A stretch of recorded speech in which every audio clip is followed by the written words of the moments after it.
Welcome back to another video. Di video sebelumnya, saya telah membahas beberapa gaya interior yang banyak digunakan di Indonesia. Saya harap kamu sudah menonton video ini ya. Dan di video kali ini, saya akan membahas tentang foyer. Tidak sedikit orang beranggapan bila foyer sama dengan teras atau beranda rumah. Padahal dari letaknya, teras rumah berada di bagian luar, sedangkan foyer posisinya di dalam rumah.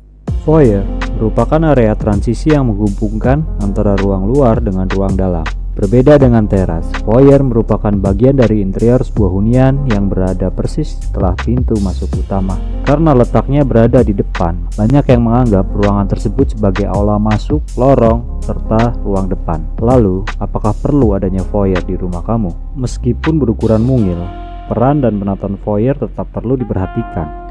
Sebab ruangan inilah yang menjadi impresi pertama tamu yang datang saat berkunjung ke rumah kamu. Seiring dengan perkembangan gaya hidup, fungsi foyer kini bahkan mulai beralih menjadi area penerima tamu, menggantikan ruang tamu yang jarang sekali dijumpai pada rumah-rumah modern masa kini. Karena umumnya berada di bagian depan, foyer semestinya tampil menarik. Tamu yang datang tentu akan terpukau dengan keberadaan foyer yang multifungsi dan cantik. Agar para tamu merasa disambut dengan hangat, ada 5 hal yang perlu Anda perhatikan. Yang pertama, tentukan posisi foyer. Melihat dari pengertian dan fungsinya, foyer biasanya ada di bagian depan, tepatnya setelah pintu utama. Namun, untuk rumah tinggal, terlebih yang berukuran mungil, posisi foyer bisa lebih fleksibel, tidak harus ada di depan rumah. Area yang dapat dijadikan foyer, misalnya dekat pintu samping atau pintu belakang, dekat balkon di lantai 2, atau di antara ruang-ruang utama seperti ruang keluarga atau ruang tamu. Namun, jika tidak memungkinkan, Anda dapat meletakkan foyer dimanapun ada area sisa. Area ini tidak harus berbentuk ruang, cukup ruang semi terbuka, mengingat fungsi foyer yang berupa area publik. Yang kedua, tentukan fungsi foyer. Setelah menemukan posisi terbaik, selanjutnya kamu bisa menentukan fungsi membuat foyer di rumahmu. Dulu, foyer difungsikan menjadi elemen dekoratif bagi sebuah rumah yang biasanya diisi oleh barang-barang koleksi pemilik, hingga pajangan lain seperti vas bunga, bingkai foto, dan lain-lain. Namun, di era keterbatasan lahan seperti saat ini, banyak orang juga memfungsikan foyernya sebagai sesuatu yang lebih berguna. Misalnya, foyer digunakan sebagai ruang tamu mini untuk menyambut tamu yang datang sebelum masuk ke area yang lebih privat, atau sebagai tempat penyimpanan, atau terkadang juga digunakan sebagai area untuk menerima telepon, dan lain-lain. Tentukan dulu fungsinya agar mempermudah Anda menuju ke tahap berikutnya.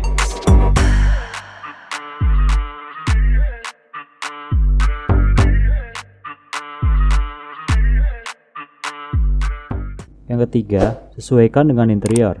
Sesuaikan desain foyer dengan tema desain interior secara menyeluruh, agar tercipta kontinuitas visual yang harmonis. Jika sebagian besar interior dirancang bergaya modern minimalis, maka penataan foyer pun dibuat simpel dengan penempatan furnitur berdesain clean dan sleek. Pilih warna-warna earth tone seperti coklat, krem, atau merah marun untuk menciptakan suasana hangat sekaligus glamor. Yang keempat, pilih furnitur yang tepat. Tak hanya asal tahu apa itu foyer saja, namun kamu juga harus paham dalam memilih furnitur yang tepat untuk ruangan tersebut. Penting diingat, area itu umumnya berukuran kecil, sehingga pastikan kamu tidak menggunakan furnitur yang berukuran terlalu besar. Kamu juga dapat menambahkan figura dan cermin di dinding untuk menambahkan kesan dekorasi interior yang cantik. Jika Anda menggunakan foyer sebagai tempat menyambut tamu, jangan lupa hadirkan kursi dan meja di dalamnya. Dan yang terakhir, 5. Tambahkan partisi. Satu hal lagi yang perlu diperhatikan dalam mendesain foyer adalah partisi ruangan untuk memisahkan area publik dan privat. Partisi ini bisa masif seperti pintu, dinding, dan lain-lain, atau shelter seperti rak pajang, kaca, jeruji kayu, dan lain-lain. Foyer juga dapat menggunakan partisi dengan batas semu yang hampir tanpa batas. Partisi seperti ini dapat berupa perbedaan ketinggian lantai, perbedaan warna dengan ruang yang ada di sebelahnya, permainan level drop ceiling, atau perbedaan material penutup lantai. Partisi semu seperti ini sangat cocok diaplikasikan pada foyer di rumah mungil sehingga ruangan tidak terkesan sumpek dengan adanya partisi tambahan yang bersifat padat. Nah, Itulah pengertian apa itu foyer dan tips membuatnya. Semoga video ini bisa membantu kamu ya.